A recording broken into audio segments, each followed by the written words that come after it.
You're listening to Up to the Mic.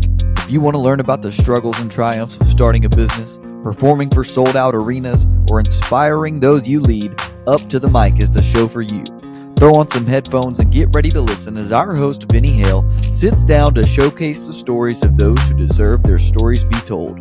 From young entrepreneurs to critically acclaimed musicians and so much more, Vinny helps compile a season of interviews that inspire listeners to follow in the footsteps of his guest.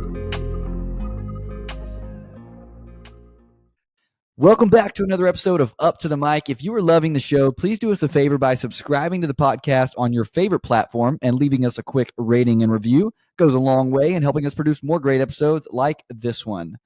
My next guest is the Director of Talent Management for Back Porch Management. He's based out of Austin, Texas, and spends the majority of his time traveling the country, representing country music artists at their sold-out shows. He's a former student of Texas A&M University and developed his foundational network in the music industry through his Aggieland Texas Country roots. Please welcome my next guest, Jared McManus. Jared, thanks for being here, man. Yeah, absolutely. We got the music play. We got some things going on. Yeah, no. Hey, glad to be here. Excited to be here. That's a pretty cool little. What do you call? We call that a boiler in my profession, Okay. right? So, yeah, it's just a little snippet, and I appreciate that. Yeah, that about covers it. Of course. Well, hopefully we can talk about everything else that you're doing in addition to this. But as for now, I can tell that hopefully gave the listeners a little bit of what we're going to get into today. Talk about all the music biz industry and everything that you're up to these days. But before we jump into it, as I like to start up every episode out with, is give the listeners a little bit of insight into how you got to where you are. So maybe let's start out and just tell me about your background, where you're from, what you like to do growing up, and kind of why you decided to go to A&M. So, just jump in with where we started. I'm from a little town outside of Dallas, east of Dallas, called Bynum. Its population is or at least is hanging on my wall, 199. Whenever I was there, so a very small community. We actually had K through or pre-K through 12 in one school, and that was different. That I didn't know really at the time, right? It was just being in a small town. You kind of just you see what they want you to see, your parents and their family and all those things. And I feel like I really started in a small community, and our class was very small, and a lot of the kids that I started school with, pre-K, kindergarten, and those things. Whenever I had left for an extended period of time, went to another school, Hillsboro, for a while, and whenever I came back, those same kids were still in the class. And it was one of those things where like, you don't just like go to a different class. Like you obviously go to history, you go to English, you go to math, but not K through 12, but like 9 through 12, it's the same teacher. And so like we would just pick up our books and like all walk to class together. So it was it's like a game of musical chairs in a small town. But being in a small town, you have a lot of benefits. And for me, being in the country and being with wildlife and different things of that nature really calm me down. They keep me balanced in a world that is definitely not. And it kind of gives it, whenever I was young, it gave me things to do. I lived on a ranch. It was about 500 acres, 300 acres, somewhere in there. And, we raised white-tailed deer. And that was our primary thing. We had elk and black buck and fallow and assortment of other animals, buffalo, whatever it was. And that kind of taught me a whole different thing, right? So we are living in this small town.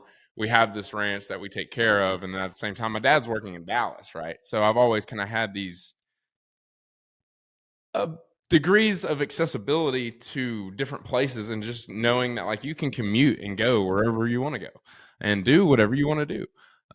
And starting out, I mean, everything, whenever I was little, all I took the BB gun, I took a packed lunch, and I went and hunted. And whether that was rabbits or birds and all those things, not so good for those guys. But It was definitely something that taught me a lot, in safety.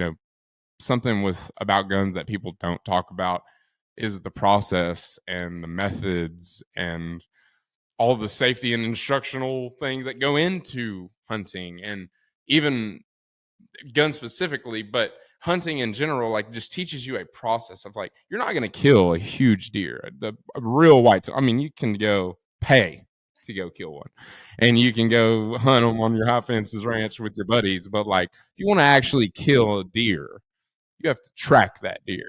You have to stalk that deer. You have to set up a feeder. Or maybe not. You set up on a trail that deer's on, right? You have to set up cameras. I mean, you have to read the wind. There's just so many different intangible parts of hunting that teach you things that you can use in the real world. And I love what you were saying there.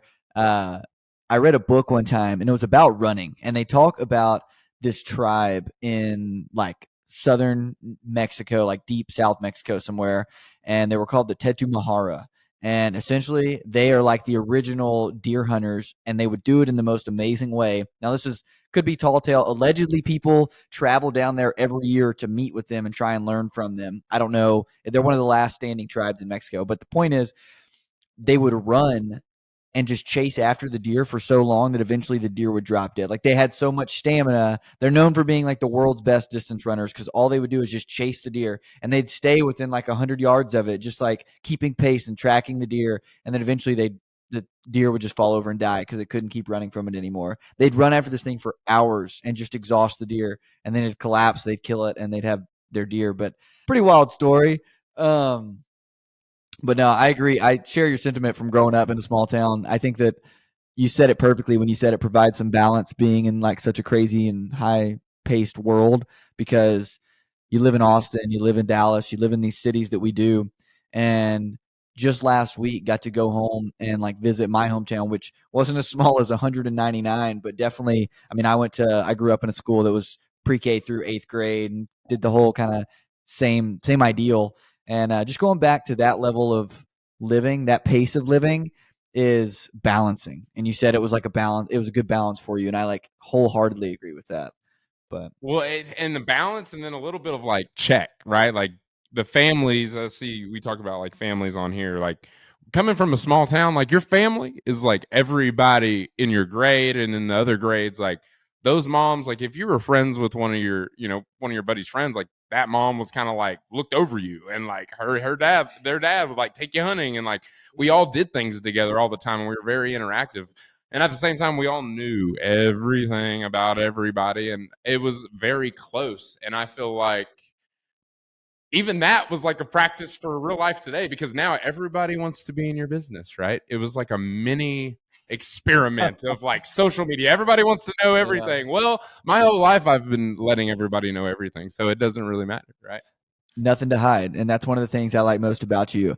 Um, Jared and I met a few years ago when I was in College Station and he was still working in College Station at the time, which we can dive into a little bit. But what was, I guess, when you went to A&M, I know you didn't necessarily study what you ended up doing full time. I think you were an ag leadership, ag business, or something along those lines. Well, Yeah. that's where you started out. Did you have something in mind and then you changed paths, or did Man, you it's just pick actually it up?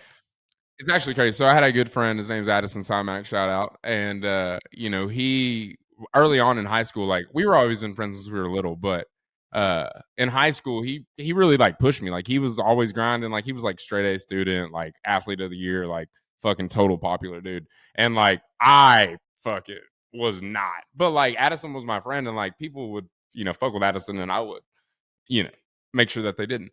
And that was just kind of like we were boys, bro. And like, I mean, he was the one that convinced me. He was like, I was always like, I'm too dumb to go to A&M. Like, there's no way I'm getting in. Coming from a small town, like that's what they tell you. I was actually the only person in my hometown, like, or in my grade at graduation that didn't receive a scholarship. I don't know why, but I Addison convinced me to get into blend, right? And that was my step, right? I went to blend, or the day that I graduated, right? We had a mini party, and then no, it was that night we had like a mini party during the day, and then that night we threw a rager. Well, then the day after we cleaned up and I was packed up ready and I headed to College Station the day after I graduated, ready to go. And once I got to College Station, man, I fell into it with the right people. And that's what I will say about College Station is you can have your differences of opinion about college, but when you talk about people and you talk about where your kids want to be and be around other people that are good people, like that was A&M for me. I fell in with a good crowd and I got lucky. And from there, I got into A&M and studied ag leadership. That was actually, one of those things where it's like I needed to get into A&M. I wanted to be there, get into the curriculum, and I entered into the major and turned out to love it. It was just from my very first intro class. It was just one of those things where I connected with the teacher and things that I studied then, I'm still studying today. There's no difference. Like the books that I was reading and things and literature and things that they were pushing us to do is things that naturally people probably should do today. And man, that's not even the most like that's not even the coolest part of it. From that intro class, I forget her name, but she was such a sweet old lady. And man, she told me, she was just like, you can be a business minor, you can do all these different things. She's like, but I would minor in creativity. And I'm like, All right. that sounded good. She had this whole sell and everything about, how the world's going one way and how creative people are going to be rewarded down the road. And it made sense to me. And so for me, I just lunged into that and minored in creativity. And that was actually a really cool experience. Cool curriculum, cool teachers, cool tests, like whatever. I mean, anybody at A&M, if you're there, go take some creativity classes. It is some cool stuff that you'll use every single day, at least for what I do. And I couldn't see how you couldn't use them in any job that you do in some way. And then, yeah, I mean, the problem with the whole college thing was I walked into a place called the Tap, and I mean, you've been there, right? Only a few times. I guess we've helped each other out on quite a few occasions at the Tap. We've had some good times there. That was fun. Man, the Tap is a College Station staple. If you haven't went, you should go check it out. And if you have checked it out, continue to go support that place. There's nothing like small businesses, and that business has been running for 40 years. And so it's a great place. And man, being in college and starting there sophomore year, working the door, right? Checking IDs, being that guy, and then working my way up. And eventually we had a manager, man, like he just literally up and quit. And he still manages bars around College Station. I'm not going to say his name because this isn't the light that we should introduce him in because he's a badass. But we went to, he hired me on the first day while I was there. But he just up and quit one day and, kind of left the owner in a bind. And one way or another, I found my way to talking, found my courage to talk to John and ask him like, hey man, like, can I manage this place? And to my like surprise, he was like, absolutely. Let's work something out. And we started doing, kind of like an assistant, like part-time thing. And then, that rolled into me taking over pretty much majority of the music, all of the events. And then just as far as like day-to-day operations goes, being there, helping out running the restaurant or, I mean, we did everything. That was one thing about the Tap. You worked at the Tap, you weren't above anything. You worked your ass off. And if John asked you to do something, you went and did it. And sometimes those things sucked. And in the bar industry, if you want to be successful, because there's a lot of people out there, especially in College Station, and this is a shout out, that think that they know how to run bars and they just don't. Running bars, you can't just throw money at it. You got to work, you got to grind. If something breaks, if a pipe breaks, if the toilets break, you fix them yourself. You want to continue to. People wonder why bars like that have been open for 45 years. It's because somebody's underneath that place because it's on pier and beam shoveling shit. You know what I mean? That's why. And so, for me, the Tap taught me how not to be above anything. It also taught me how to drink And man, I did that, and I apologize to John. You know, one of those things is he really did. Him and Nathan, man, they really supported me in like my not just like helping the bar and like managing the bar, but also like my side thing with music and things that I got into later on. Those guys really just kind of let me do what I needed to do, and it kind of overlapped for a long time where we were all, you know, helping. What I was doing with music was helping the bar, and so it was very, very advantageous for all of us. Getting back on track though, uh, Nathan and John have been running. I guess been running the bar for, you know, Nathan's been there for a little over 13 years. Um, I was there for 6 years.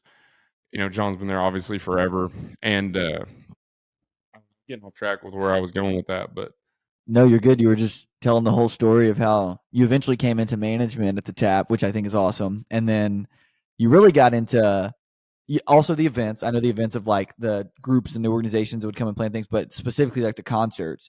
And so tell me about like when you got into music at the Tap and how that all started. Like I know you worked with a few artists while you were there at the Tap, but what was the initial like spark that was like, okay, like not only can I book these guys here at the Tap, but I want to make this like a side hustle. I want to start kind of like managing the artist as well as just managing the bar and the Tap. so it started out like anything, like a party, right? All the guys were not all the guys. I was in a fraternity at A&M, and we had a fraternity brother that sang, and so that's kind of how we started doing shows at the Tap, right?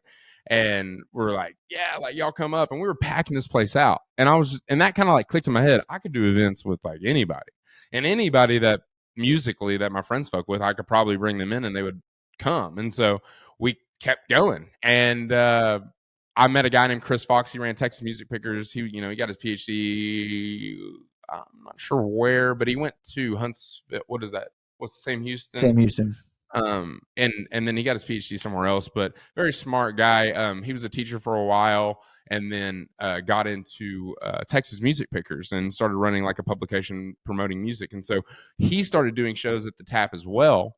And we started kind of collabing on like who was popular. Well, we came across this guy one day, and we had a list. I remember we had a list of all the artists in Texas, or at least all the Texas artists that we knew of at the time. And we had them within rate. We had them listed from radius of the Tap because we were trying to get everybody to come play there cheap, right? We Yeah. couldn't. We couldn't. John wasn't going to give us any budget. Sorry, John. But we had to like make do with what we had. So we started like finding these guys, and a guy that popped up was Co Wetzel, Stephenville, Texas, and not too far from College Station. And we looked up, some of his music and things like that. There wasn't anything really going on, but he had emailed Fox or Dre, Andy Waskers, emailed Fox noise complaint, and it was before it was released, and so we didn't know, and so we were just listening to it at the Tap, and man, I don't know what it was, but we were just like, we got to book this guy, and we booked him, and man, from there, those guys became pretty good friends later on down the road, right? We all kind of supported each other, but in that moment I didn't realize like, oh, this is kind of where we're starting this. And we kept going, and we had Parker, Flatland, Shotgun Rider. I mean, there's a handful of it. Tanner Usray, Carson Jeffrey, now Cameron Sackey. There's younger bands now that it's out of the gate, but we had Colby over there. Colby started at the Tap, and that was kind of the transition, right? Where I saw these bands that were starting in these places, and they were having some success, or at least they were building crowds. And I started kind of digging into how they were doing that. And once I figured that out, I started looking for artists and stumbled upon a gym called Colby Cooper, and just listened to an EP that he had out, or maybe even a single. And man, I just remember being hooked instantly, and knew that the music was good, and knew that in the system that my friends were having success in, that this guy was going to have success if we did it the right way. Yep. And so we started doing it the right way, and it started working really quick, and a lot quicker than anybody really expected it to, for a 21, well, at the time 18-year-old kid. from Palestine, Texas, Montalba. And man, we had a lot of success. And I worked with Colby for 4.5 years, 5 years, and it was we knocked it out. I mean, he's obviously a household name in Texas country at the moment. Working on that national spotlight. We also at the same time before there. So I managed artists on my own for a while after I left the Tap. And then circumstances permitted during Corona where I just didn't know what the hell I was doing and had to move to a company. And so at that time I was managing Colby and Pecos, and Colby's little brother Chase. I believe he's like 20 or 21 now. He was helping me with the Pecos stuff and with Colby, and he was Colby's tour manager. And so we were kind of just like running and gunning like young people, like not knowing what the hell we were doing. But it was working, dude. Like people messed with it. Like they really, really gravitated toward what we were doing. And the Pecos guys, man, like I'll say this, Colby and them, like we grinded, but the Pecos and them, those guys, like, and Co and them were like the bad boy, like reputation, kind of like they showed you that path. And early on, like Co and them weren't as like aggressive as they, appear now. Yeah. And Pecos though, nah, like from the day one, don't fuck with that guy. I knew that from day one, dude. I just met him. Don't fuck with him. And I've always been that guy. Like I just know. I know who to mess with, who not to mess with. And Pecos was one of those dudes not to mess with. So I always handled that situation very carefully, and navigating it because he was an important artist, right? And Yeah. we've had a platinum single off his record, and I mean, he is a star, and that band that he has. Come to find out, when I met them in Lubbock. I went and stayed with them for a week before I started managing them, and I slept on their couch. Maybe 4 days. It couldn't make it the whole week. I walked into their house, man, and like it was a college house, like everybody, like everybody just chilling. And I opened the fridge, bro. I shit you not. Some people talk about it, and some people write songs about it that aren't real. But there was nothing but pizza and beer in this thing. Pizza and beer, and not good beer and not good pizza. Pizza and beer. And then I opened the freezer, like thinking like they're gonna have shit in the freezer. Ice. There was just a bag of ice. And man, these guys they live differently, and they all lived together, and they fucking worked their asses off. And man, those guys inspired me to like, you don't like, you think you got it figured out until you meet people like that, and then you don't, because you think you're working hard and you think you got it all figured out, and then you meet some guys that want it, that really want it, and you're like, all right, let's do this. And man, once we met Pecos, it really just turned up the gas for all of us. And we went to Floating Leaf and had some success there. We did a music video with Alexis, Texas. Yeah, I remember when that came out. Dude, one of my buddies, man, like he had mentioned to me that he knew Alexis, Texas, and so like I always kind of just kept that in my back pocket. And man, Pecos was like, "We need to get a porn star for the video," and I was like, I got you. I know one. I know, dude, I actually do. And they were like, no, bro, no, bro. I'm like, dude, I do. And man, I don't think we thought she was going to show up until she showed up. And she did, man. And it was badass. And we filmed that video, and that really, that tripled the streams within 2 months. You know what I mean? And then we started promoting it on TikTok. Like, it was just like, bam. And it was really all organic, man, from like us just caring. And I it that that whole scenario, that whole process, that whole like getting into the music industry really just taught you that the music industry is not for everyone. And man, it's tough because everybody out there is trying to be the best. And everybody talks about, oh yeah, everybody's helping each other, and that is true to an extent. But it's very clicky, man, and you got to navigate it very, very carefully. And I've been fortunate enough to be connected with a lot of good friends and a lot of good people that are knowledgeable. I am not a music industry expert. If you ask me questions about things, I could probably give you detailed answers that someone would probably be like, yeah, like that guy knows what he's talking about. But if I need to know something, I call an attorney. If I need to just know something, I call a business manager. If I need to know something, I call the doctor. Like whatever it is, I ask because you never know. And A Mike Stowe quote there. You never know. you never know. Ever. Yeah, I'm Big Mike. I got a Mike tattoo right here. It says "Ball don't lie," and that's my. It's a kind of a reference to time there, but Yeah. Mike Stowe stuff. I don't know. That's all I remember from watching my Mike Stowe so videos back in the day. Mike Seander, right? He's kind of rebranded now. He's actually the third biggest independent artist in the country. He is fucking killing it. He's all internal. He actually has his own app. It's called For the Homies, where he releases music and puts videos up and talks about content and all these different things. Like the guy is super, super knowledgeable. And his team that he's got around him, I mean, dude, he just had like some problems with some of the people in his team, but that ain't gonna stop him. Like the dude is a wrecking crew, even in of his own, but the people that he surrounds himself with too. I mean, the music is phenomenal, and it's all from the heart. And I mean, he between his podcast, between his merch, between his clothing brand, between his touring, anything of those sorts, like he's someone that I look at every day. For a little bit of guidance for in the music industry. And man, I those guys are good. Those guys are still rock and rolling at Floating Leaf. Proud of those guys. I think Pegasus just hit like 2 million monthly listeners. I think Colby's like over 1 million. Co's doing his thing. Like those guys are fucking killing it.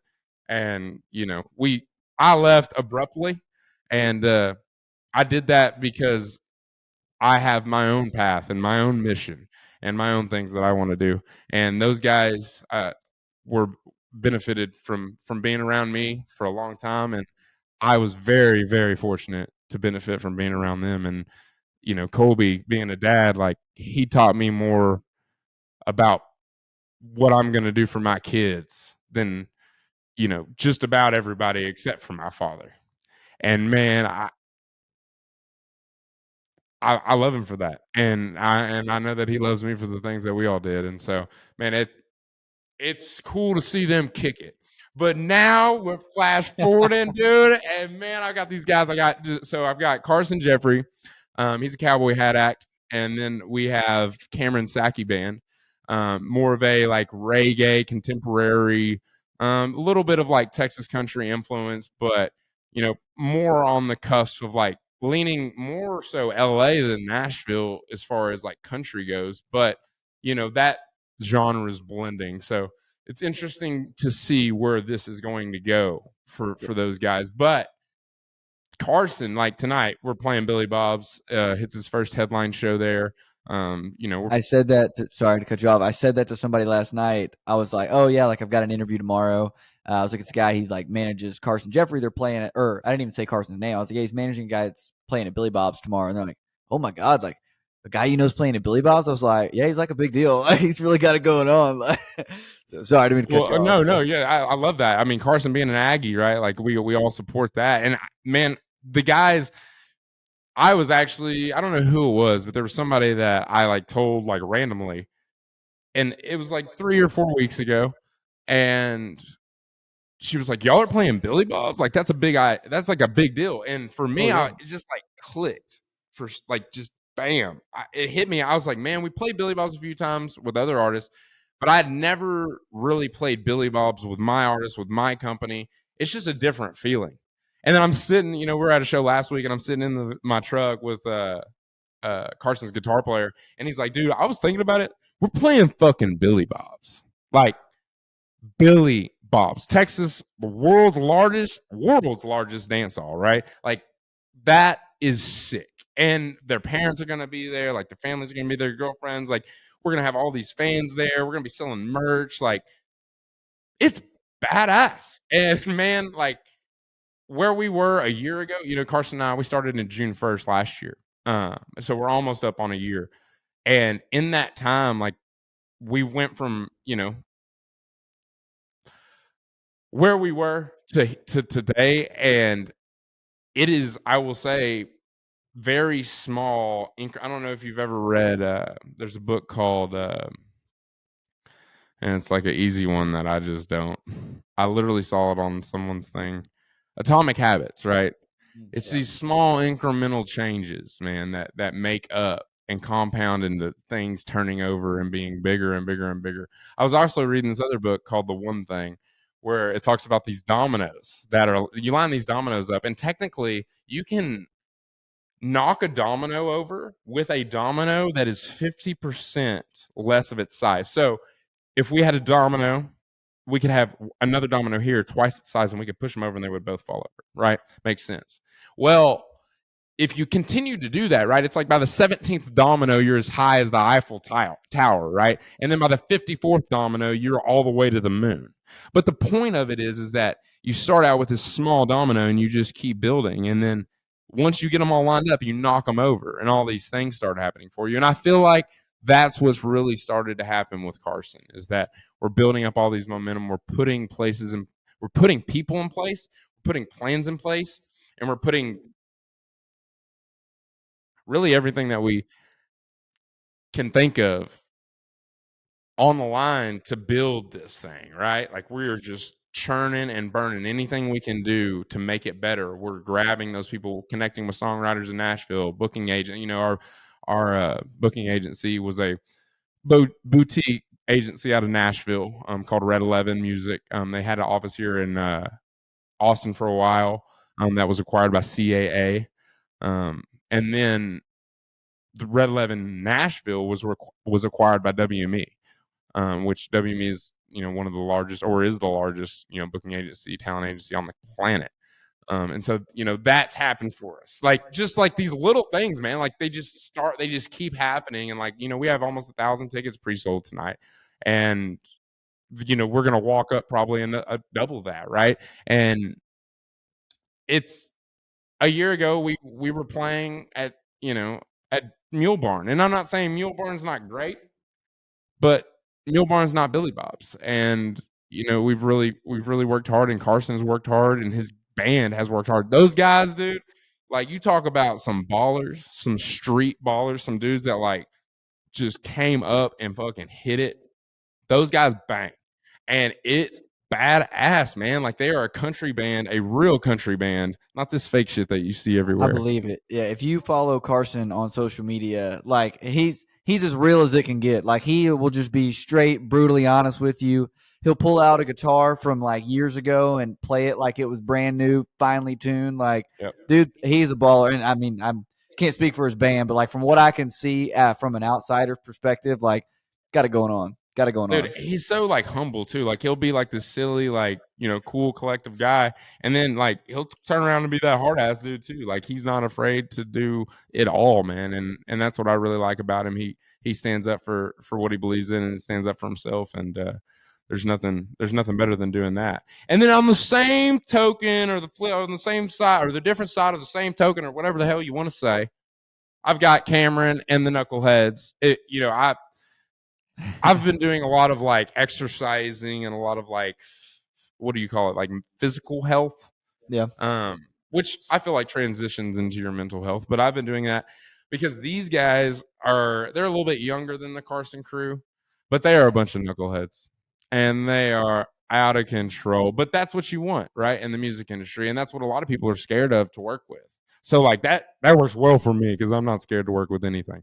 And so we just keep grinding, right? And it just keeps working. But for Cameron specifically, he's going to be in Twisted J tonight in Stephenville. And I'm probably going to go out to that show after the, you know, it's just one of those things where it's like 76 miles or something, where I think I can make both shows tonight. And so I'm going to go try to do that. But man, these kids, dude, so I was at the Tap in February of last year, and I'm not saying that I was scoping out talent before I quit my other job. But I was scoping out talent before I quit my other job. And dude, You got to have something to go to. Well, yeah, dude, and like I quit my other job, right? Like I told Jeb before I told the artist that I was quitting, right? So like I wasn't trying to fucking bamboozle anybody. I walked in like a man and I fucking took it. And like I asked the artist to come with me and they didn't. And that's cool because that's why we're doing what we're doing now. And, you know, I guess time will tell who was right in that instance. But I got off track. Where was I? You got me on the. I was pissed. Yeah, you got me mad there.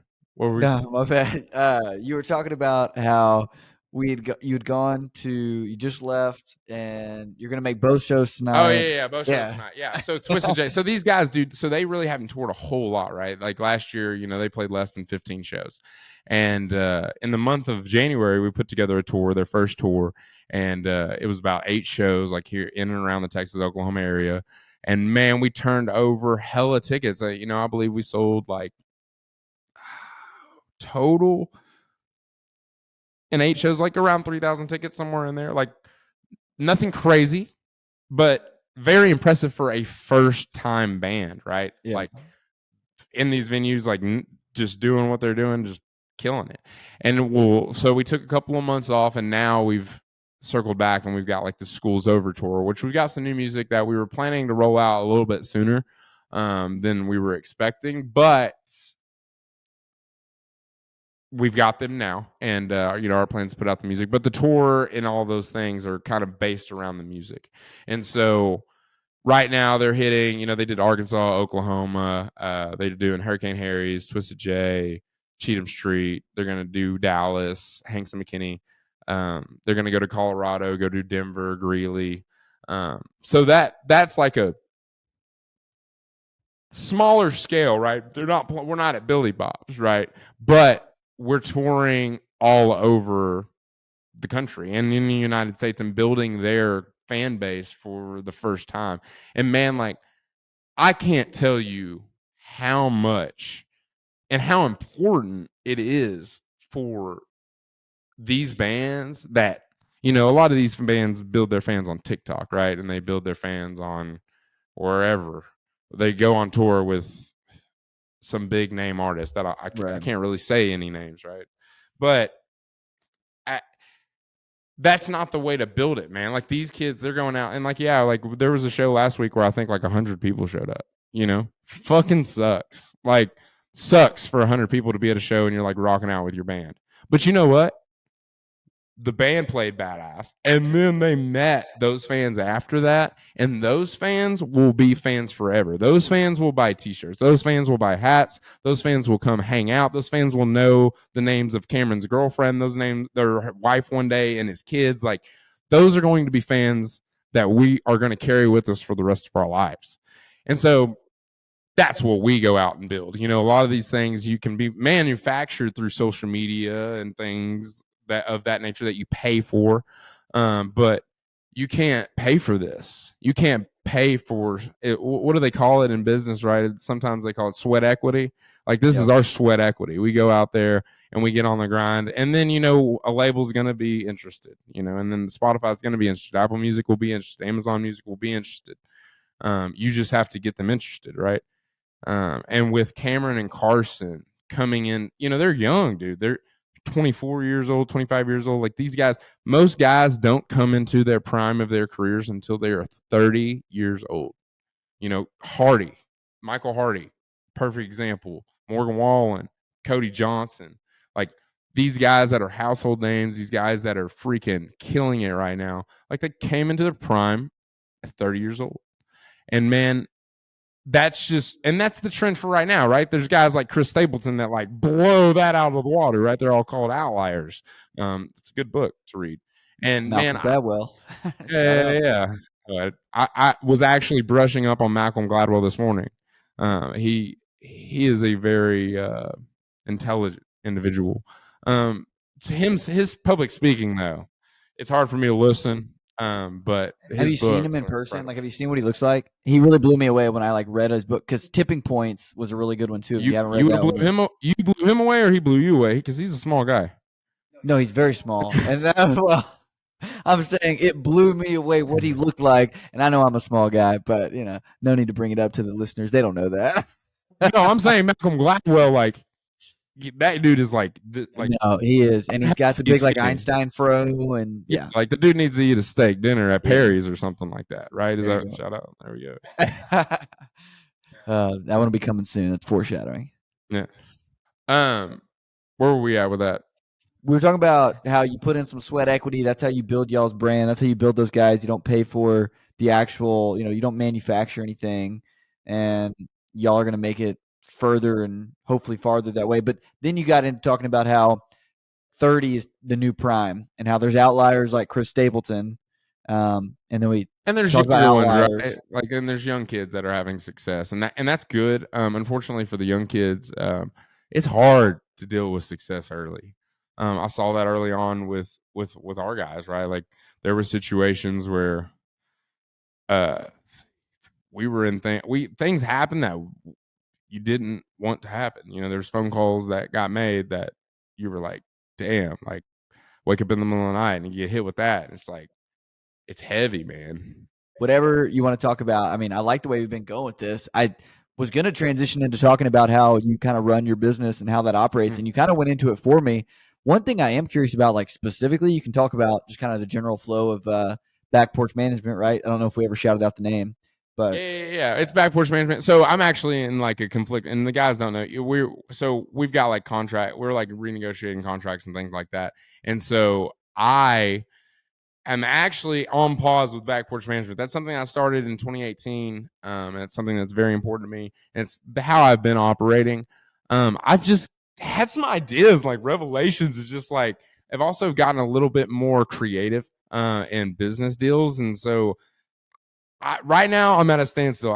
Back Porch Management right now, and I got I'll rep that because the Back Porch Management thing came from the tap, right? We had songwriters writing on the back porch. Like there was some hit songs with millions of streams wrote back there, and man, that Back Porch Management was where we all kind of came together, and now that old story isn't there, I kind of want to just change things up and move into a different direction. I've kind of tossed around some different names and things like that, just basically like a rebrand, because that's not who I was. Like back when I started Back Porch Management, like I was drinking like the tap was we were number one in Jaeger consumption. We were number 2 in Jaeger sales, right? Because I was drinking it all. And Harry's was beating us in Jaeger sales because I was going over there on my off nights and drinking at Harry's and busting out Jaegers, man. And so like it was horrible for me, just because like I'm one of those guys, like I'm either going to do it or I'm not. And for alcohol, it's just one of those things. I can't just keep doing it because I go off the rails with it. I like to have fun, man. And I had fun for a long time. And now I see that as just like everybody, when I see other people having fun, I'm like, those people didn't waste their time when they were 5 years ago. Like those people weren't doing that 5 years ago. Like you were doing it literally out of control. So like you don't do that anymore. And it's not something that like I miss. It's something that really keeps me grounded and keeps me wholesome. And now it's created and is transitioning into these abilities that I've never really thought I had. Like my athletic ability is better, like my mental clarity is better. I don't know. Alcohol for me was useful. And then one day I woke up and there was no longer a use for it. Other than like my friends having fun or like, whatever. But man, I keep getting into these conversations where I like tell you a story because I'm trying to tell you a point, but I can't circle it all the way back. that's all right because I think that was a really powerful story. I guess, like, what were like some of the biggest struggles you had while you were trying to just stay sober? Because I know the first thing I think of is, well, you're traveling every weekend with your bands and you're going to concerts, you're going to shows. It's a party every weekend, every night. I mean, Thursday, Friday, Saturday, Sunday. Like you're going on tours with these bands and you're literally just supposed to party every night. But at some point you have to draw the line as business and pleasure. And in the mix of all of that, you're sitting there and you're trying to figure out how you're going to stay sober. How does someone manage the two things like that? Because I don't know that I personally would have the willpower to just, like I know it's Cinco de Mayo today. We're recording podcast going out next week. I'm going to go get a margarita after this, probably a couple. And like, like everybody's got their own thing, but No, No, I think you should. I think you should have a margarita right now. Like, and I'm one of those people. Like, I will order the margaritas. Like, man, I respect the fact. Like, people need, like Dana White. He's someone that I look up to, and man, like that dude drinks his ass off, but like he controls himself, and like I will get out of control just because I'm such a person that feeds off other people's energy. And like if it's hype, I'm hype, and if it's low, then I'll get low. And I've worked on that, and I feel like disconnecting from alcohol has really helped me take like not ride that wave. Like I'm riding my wave, and man, it's hard to stay on track, but it if you can, right? If you can do it. And with weed, it helps me.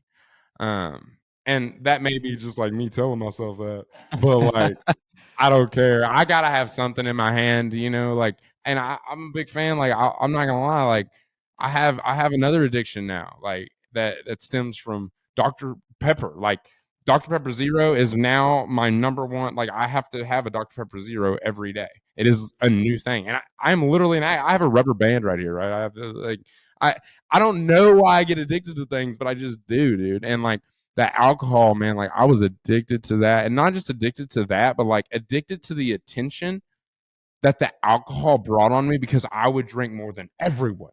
I was like, okay, here's a bottle. I'm going to down it, right? Like, I'm going to take as many shots. I'm going to do more shots than everybody. Oh, you think you can outdrink me? I remember one night with Cove specifically. The first night he played at the tap, we took a shot of like Jameson. We took a shot of tequila. We took a shot of Rumpel. We took a shot of Jaeger. Then we got in the truck and we drove to Northgate at 2:00 when it's closed, being stupid. And a car came up beside us and was like yelling shit because at 2 a.m. like there's nothing good's gonna happen, and yelling stuff. Well, then they turn off like right there before like Potbellies is now. Yeah. Well, we kept going straight, and we turned right at the next one. I guess we went behind like what is that like Back by the churches back there behind Northgate.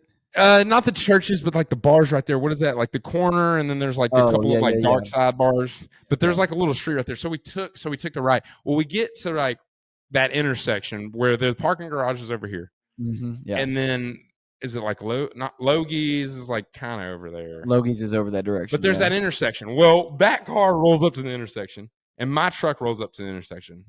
Co's like, park in the middle of that bitch.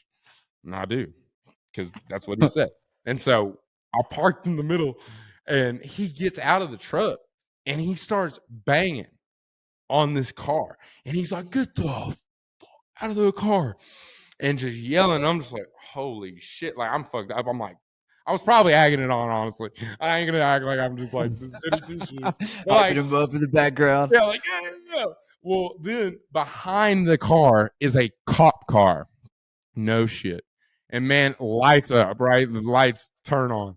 Like, this isn't good. I'm like, Co, get in the truck. Get in the truck. He jumps in the truck. We drive into the parking garage, right? Because I'm not going to run from the cops.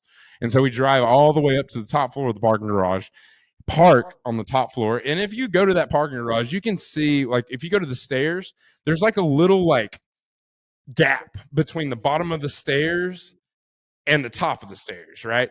And so you can see down between the glass, like really, you can see the reflection for some reason. And so we were looking down, we like ran to the stairs after we got out of the truck, and the cops are running up the stairs. We're like, what the hell, dude? Like, what is going on? So me and Co, we dart to the other side because we're not going to get caught with the cops. And we run down the stairs and we hide in the bushes, and we called Dre, and he came and picked us up in the church van. What about your truck? Did they not like run your plates or anything? I mean, we weren't really doing anything wrong, right? And like they couldn't find us. And I mean, I get they could have probably been dicks, but like they were walking up the stairs, like trying to find us. Like, I mean, College Station cops. I mean, they want to like work for them. Yeah, dude. Like, no, like sometimes they get put on bike duty, and then they're really pissed off, and then it's like, man, ain't worth it. So yeah, I mean, they helped us, man. That was what was I even telling that story for? Just like alcohol, that being a problem. Like that is a perfect example of something that would not have happened if I wouldn't have been drinking. And I'm not saying that was a horrible thing that happened, but just now and like where I'm trying to transition my life, it's not where I want to be. everything gets you to where you are. Like everything you did in your past Yep. brings you to who you're going to be in the future. So, well, and those like bad addictions like help fuel my good addictions, right? Because it's like I went so far with that lane that like now I can go so far with the other lane, man, and that really has made me and shaped me into a more well-rounded individual. You know, like right now, I don't know how many books people read a year. I don't think that it's many, unfortunately. But you know, man, like last year I read 30 books. The year before I read 30, if not, you know, maybe a little less. But and the year before that was started reading, like just really just grasping as many, you know, blowing through the books this year. The the books combined with physical activity have really just stimulated my brain to where I still get off track because I obviously was out of control for so long. But when I'll dial in and when I'm able to clearly focus and get into that zone, I don't really I at this point I'm starting to feel untouchable because I just keep proving myself every day. Like, you know, like this week I ran like most miles that I had ever ran, right? And it wasn't a lot, but like it made me feel good.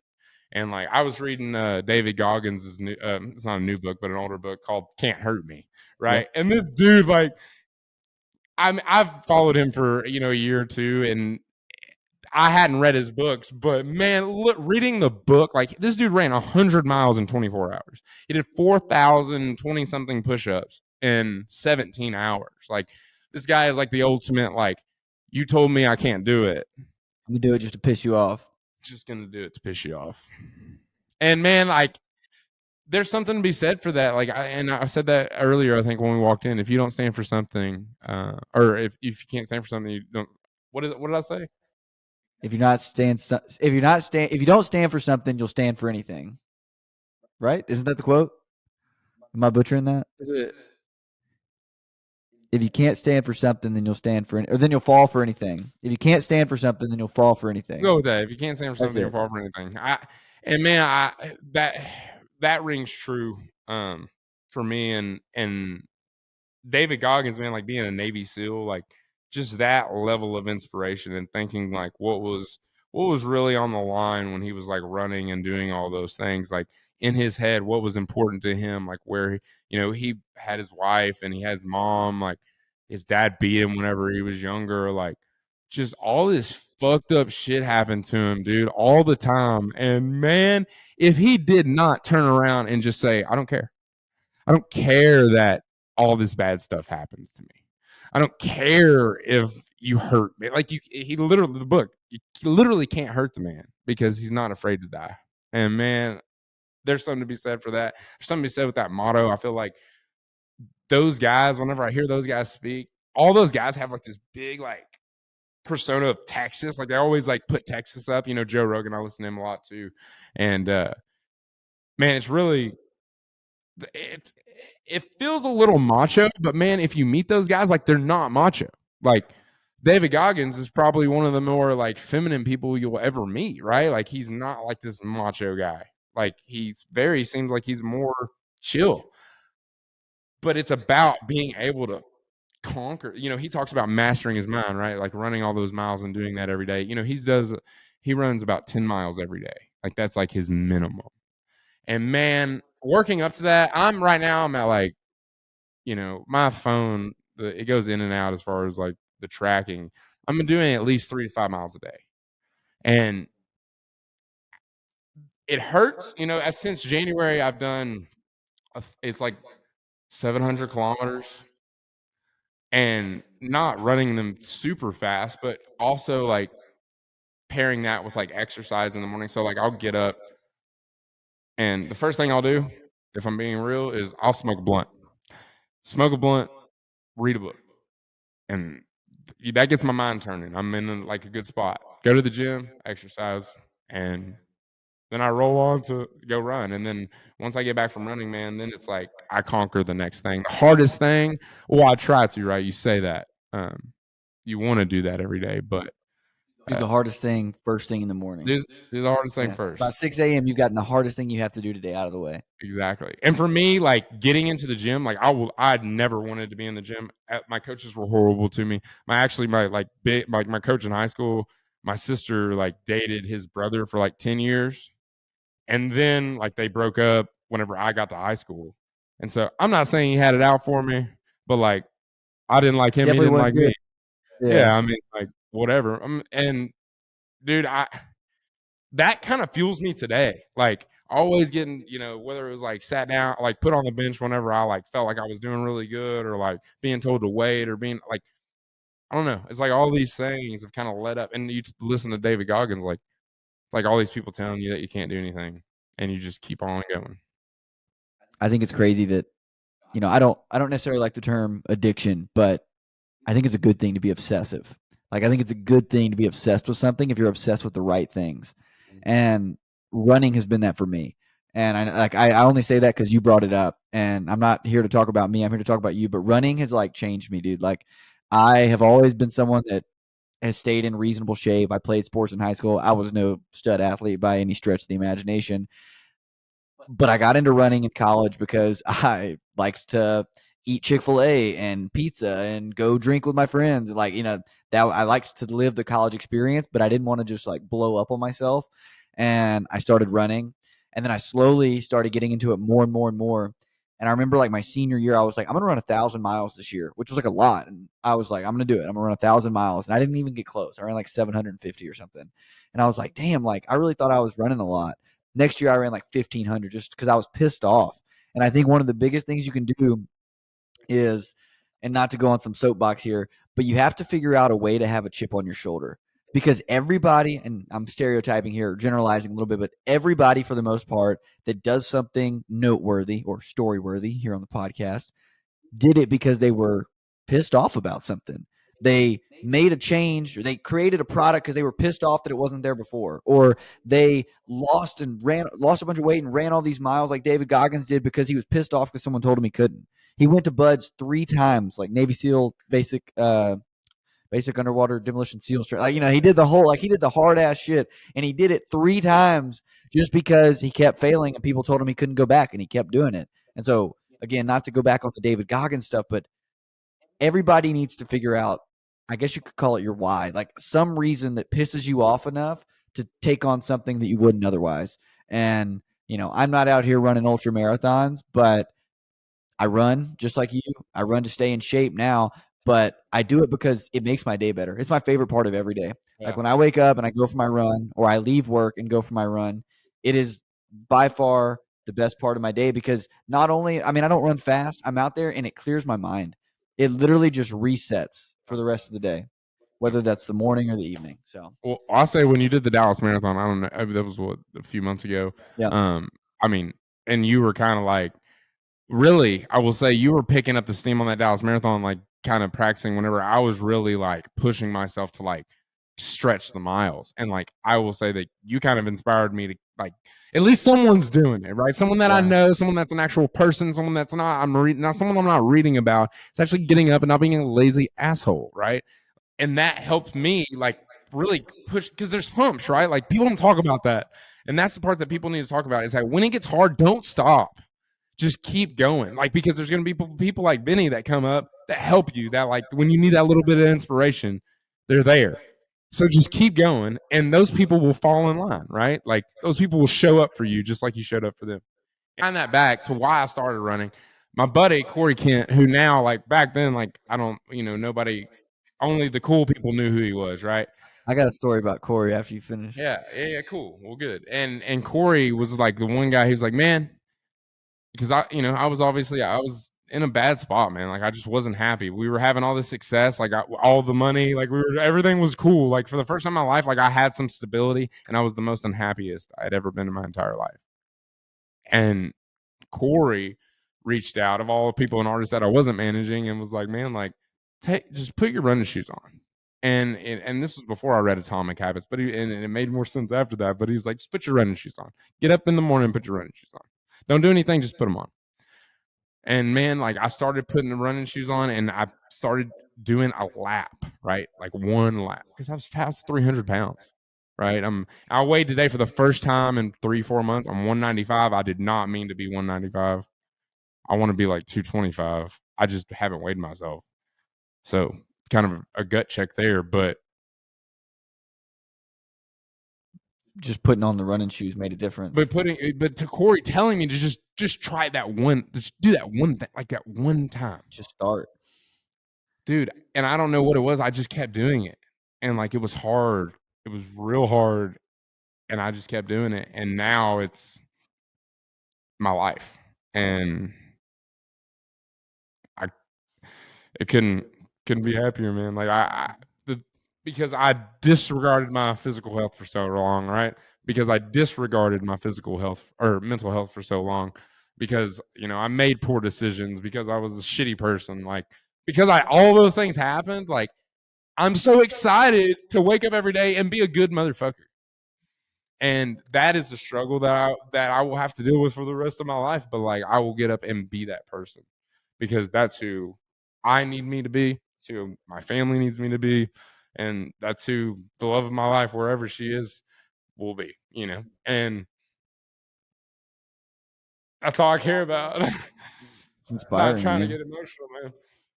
No, I think literally it takes someone that is so comfortable with themselves to be able to share something like that. And not only that, like to think about it and to be inspired, to read the books, to take that first step is one thing, but to follow through with it is a whole nother beast. To actually put on your shoes, go walk the 1 mile, but then to go from 300 to 195. Not only that, to keep reading those books every year. You didn't read 30 books 1 year, you did it 2 years, and then you're doing it again this year. Like people don't realize that it's not just I'm going to do a sprint and figure out like I have something wrong in my life. I have a goal. I'm going to sprint. I'm going to get there, and it's all going to be good again. It's like it takes work, and you're going to do that first sprint, and you're going to you're going to fail, and then you're going to try it again. You're going to do it again and again and again, and then finally, it's like I'm not saying I'm sitting here on the top of some mountain, but it's like the successful little chart that you see, the little animation where it's like what people think success is. And it's like a straight line to the top of the mountain. And it's like what success really is. And it's like squiggle lines all around here at the bottom. You fail 100 times, and then finally you get a little bit and you fall down again. And then like eventually somewhere along the line, like way down there, you make it to the top of the mountain. And there's I'm a huge quote guy for anybody that knows me. There was a quote that I'll probably butcher because I haven't read it in a while, but it was a Warren Buffett quote, and they asked him, man, it was like, what was more important, the destination or the journey? And he said, the company. Yeah. It's like And a big panda, small panda, or a. Have you read that book? Have you read that book? uh-uh. It's like a big panda, little dragon, or whatever. But that's like one of the main quotes, is that like it's the company, not the or say that again. They asked him which was better, the destination or the journey, and he said the company. So Company. Yes, that's right. Yeah. yeah, not necessarily where you're headed or what you're doing along the way, but who's there with you while you're doing it. And I think that was really like that spoke a lot. While we're on the quote subject, I'll steal the show here for a second. I heard two really good ones lately. One is like a military quote, and it helps someone like me because I'm someone that's like million different things at one time. Like sometimes I talk fast. I like want to do things so quickly, and a lot of times that like shows through in my final product because whether it be forgetting to edit out something in the video or forgetting to fix a typo because I didn't proofread something that I was posting on my website. Like there's small things where if I'd have just taken a little bit of extra time, I would have caught it. It was a stupid mistake. And the military term was slow is smooth and smooth is fast. And I've started trying to like put that in my everyday life. Just walk slower, like just type slower, just think a little bit slower. And eventually, it's like I'm not, for a very basic example, like when I'm getting ready and like rushing out the door, I stop rushing out the door. Like even if I'm like running slightly behind, I instead like take my time. I grab things, and it's a weird example, but I'm not bumping into things on my way out. I'm not locking the door and going, "Oh, I forgot my sunglasses." It's like like I'm remembering things. It's smooth, and for that reason, it's fast. Like I'm not going through the motions multiple times. I'm doing it once, and I'm not screwing it up, and for that reason, it saves less time in the long run. And then I forgot the other quote I was going to mention, but that was one that really like kind of spoke to me. So No, man. Quotes. I'm not I don't write them down as much as that I would like. But there was a quote in that One Thing book about the dominoes that basically like talked about like the geometric. It's on my phone. Actually, it doesn't even matter. But Yeah, no, quotes are great. It's definitely like a helpful shortcut. Like if I'm like down or like if I'm not like operating at like optimal performance, like I highlight a lot of things and underline a lot of things, and we'll go back into these books that I like, and I was like just pick a book up and just read a random page, and then like on my desk, like I have uh, a little piece of paper that says page 72 or 172, and I believe it's from The Subtle Art of Not Giving a Fuck. And somebody would have to go check that out, but um, I believe that it kind of speaks about like yin and yang, right? Like it's like there's all these. It's a balance, right? It's about a balance, and it's about staying in the middle, and that's the struggle that we deal with every day, right? Like that's what we want to do, is stay in our lane. I'm gonna tell this Corey Kent story, and it might be kind of off.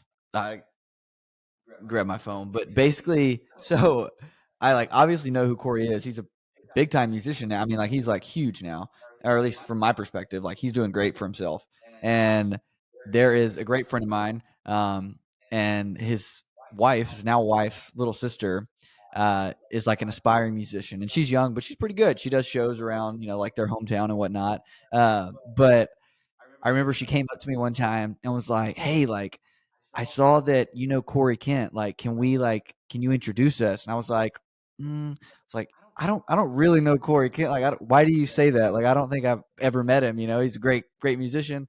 She's like, "Oh, he follows you on Instagram." And I'm like, "He follows me on Instagram?" I was like, "I don't think he follows me on Instagram." I was like, he's got like 100,000 followers. I don't think he follows me. And sure enough, he follows me. No, Maybe you and I were with them at some point. Like I yeah, just don't remember. I don't know, but maybe I have met him and I don't remember. But hell, I need to have him on the podcast. Maybe he'll see my message if I shoot him a Instagram yeah. DM or something. Well, so coincidentally, my best friend, one of my best friends manages him, or better friends in business. We're best. I think. I mean, he's gonna have to call me. I call him one of my best friends. He's been there for me forever. But his name's Chris Fox. They're at AAA Management, great management company. Out of they do Austin and Nashville primarily. George is the owner there. Good people, man. They've always been great to me, and always helpful. And so that, I introduced Corey and Chris together. And, as a manager who manages bands, it's probably not like the smartest thing, right? Like introducing our artist to another manager, but like it's all about the homies, man, helping out everybody. And they hit it off. And like I could see from like the outside looking in that those two were going to like mesh well together, Yeah. because Corey asked a lot of questions and Chris has a lot of answers. And I knew that putting those two together would be a dangerous combination. And they have proved me right every step of the way. And they have a hell of a team around them. And couldn't be happier. I mean, he's got Wild as Her, right? That's a platinum single. And then he's just released a song called Something's Gonna Kill Me. And man, like that's just about, if you've ever broken 100 on two wheels, like you know what I'm talking about. And it's a good song. And he is working with a guy out of Nashville named Jay Joyce, very very prestigious. That family, man. Like since I met him, so I met him at the Tap, right? He came and played. He was on a tour with Steve Mokler. And Steve Mokler, probably most people here don't know who he is, but in Nashville, he is a prestigious songwriter and a great guy. And you know, Corey came and played with him, and they were sound checking. And I had my sound guy there at the Tap, and we were just chilling. And Corey was like EQing his monitor, and man, there was just something about him playing. I was like, this dude's different. And then we started sound checking and playing his guitar, and we were EQing from the front. And dude, he like told us, he's like, turn it a quarter turn. And like we turned it like just a little bit. And he's like, oh, too much. And we're like, what? Like this kid has like the ears. I don't know what species of animal has like excellent hearing, like bats, right? Like who knows, man? Like it's incredible sonically what he can hear that other people can't. And that was kind of my first indicator that Corey Kent was going to be a household name. And that was probably 8 years ago. And I mean, he's grinded since then. He's been grinding since he was 15. There's no mistake or no shenanigans there. That dude's been working for a long time. Well, he's got some great music out, and I think that we've talked about some amazing artists. I think tonight you've got the big show coming up at Billy Bob's. I'm excited for it. Dude, was there anything? I mean, we've been talking here just like I scrapped the notes we had because there's no reason for it. No, I mean, not in a bad way. Like, I have loved every bit of the conversation. I wish more of my interviews were like this. Need to start doing more in person because it's been great having you. But I don't want to stop you. Like, is there anything that you wished I would have asked you about that maybe I didn't give you the chance to speak on, or any? I mean, feel free to shout somebody out or whatever you want to do. But I don't want to dissuade you from carrying on the conversation if there was something you wanted me to ask. Uh, man, we talked about business. I mean, I'll tell you one thing that, not to cut you off there, but why you think one thing that made me good in this conversation was I never knew. I had always known you split up, but from Colby and Pecos, and I never knew why. I didn't know if it was like bad blood or what the deal was. So I'm happy to hear that like it was like it wasn't a bad breakup's not the right word, but like yeah, I mean, like I would say that we can go back into that.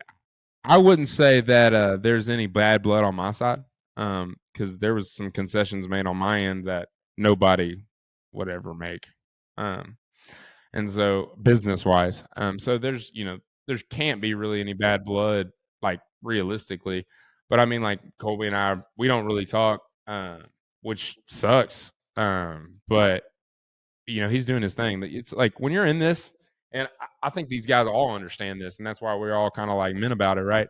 You get tunnel vision, and like Colby and them, they have a job to do, and just because I left, like I taught them that, right? Like I showed them how to focus in and not worry about anything externally, and that's what they're doing. They're doing what they were taught to do. And Pecos, he was kind of a maverick himself. And so he kind of just saw what I was doing and he could implement that in his own way. And I mean, now like I saw Pecos at Red Door, not too long ago in Nashville. Like me and him are cool. Like, I mean, he said what's up to me, I said what's up to him. We hung out, gave a hug. Like I told him I loved him. Like we're cool. But as far as Colby goes, I think it's just going to take a little bit of time. I left him hanging, dude. Like I really did. I left him hanging. He'd signed a major label deal, and Pecos had a lot of things going on. I left them hanging, but I left them hanging for me, and anybody can be mad about that. But now I'm getting to help two artists that actually need my help, that actually want my help, that work hard and understand what we're trying to do, on a larger scale. And Colby and them are big, like they're doing well. But I plan to do well as well. So we'll see. well, I'm happy to hear that, and wishing all the dudes we talked about nothing but success, man. I like the new mantra that you've got going with how you're here for you. You've got a vision. You're doing everything you can to succeed, and you're not just saying it, but you're actually executing. That's one thing that I've been big on here recently is like I want to not only say I'm going to do something, but I want to execute on it. And again, not to go on my own tangent, but there's if anybody knows me, I've started 1,000 different side hustles and gone through with all of two of them or three of them, like legitimately. And this podcast has been growing really rapidly over the past like 3 months. So thank you to everybody here in 2023. It's been a big one. And I like have no expectation to slow now. Like I saw that little glimpse of like, oh shit, like a spike in like listeners and like followers. And it's like, all right, like I can do this now. And so I'm trying to not get bored with it. I'm trying to keep it up and execute is the word I'm like kind of running with when I think of things like this. So it's nice to hear. It's refreshing to hear that people are out there chasing it. They're getting after it. They're go getters. And at the end of the day, we're all just some boys trying to get it. That's right, man. That's right. That's the life. I appreciate you having me, Vinny. Like looking to you and looking to others like this. I'm so glad that I got to be a guest because I feel like I've always been the guy that's watching this stuff because I've always needed all the help. And so I appreciate the fact that you are going out and doing something that's going to change people's lives. So keep doing it, man. And I appreciate all the running. Put your running shit on Instagram. Like, let's just start the movement of everybody. It's not bragging. It's just like, I'm running and you're not. And anybody who gets pissed off about that's just not running. Put your running shoes on. It's been good, man. I appreciate you being on, dude. All right. Thanks for listening, everyone. Jared, tell everybody where, if they want to get in touch with you or if they want to follow you on social media or if they just want to like find out more about your artist, where would you point them? Yeah, man. So I'm pretty dark on social media. I pretty much deleted all of my social media accounts. I am on Instagram, but there's no posts on that. So don't look at me. Look at Cameron Zaki. Look at Carson Jeffrey. Like, look at those guys. And as far as my company, we'll we'll we'll have a name and we'll have people talking about it eventually. We got some more work to do before we get there. All right. Well, I'll tag the social media or the websites for Cameron Saki Band and Carson Jeffrey in the show notes or in the description for this, so you guys can check them out. But thanks again for listening. As always, if you want to find out more about Jared and I's conversation, go take a look at the feature story of Jared on our host websites, vinnyhale.com. And don't forget to follow our host on Instagram at vinny_hale07. Let's go. Yeah. I'm like an addict, do I gotta have it. I ain't even playing, got a really bad habit. If it moves, gotta grab it. Fuse like a magnet, lose, won't have it till I'm doomed in a cat. No, man, I always see that with everybody. I mean, right now, the guys you see that are the most successful are the guys that are showing up and doing things in person. Because I feel like in a world where people aren't doing things in person, the people that are will probably be rewarded for that, right? So that's my prerogative. I don't know if that it actually happens, but for me, there's something about just being in the room with someone or connecting with someone or listening to someone, and I mean, just hanging out, like being here today, like this is a beautiful place that I would have known nothing about if I wouldn't have came, and I think that's a decision that both the viewer or the interviewer and the interviewee have to make, but. They should certainly come out because this is a great spot. I appreciate it. Welcome to my studio. I was showing Jared around the in-person place. We've basically got a boardroom or a conference room. I don't know what to call it, but a conference room where you can rent it out for, I don't know, a couple hours at a time. And I come in here and basically just like revamp the place and set it up. I've got DSLR camera. I've got webcam lights. We've got the 2 laptops set up. We've got his monitor or his mic arm. We've got my mic stand. It's a makeshift setup, but it works nonetheless.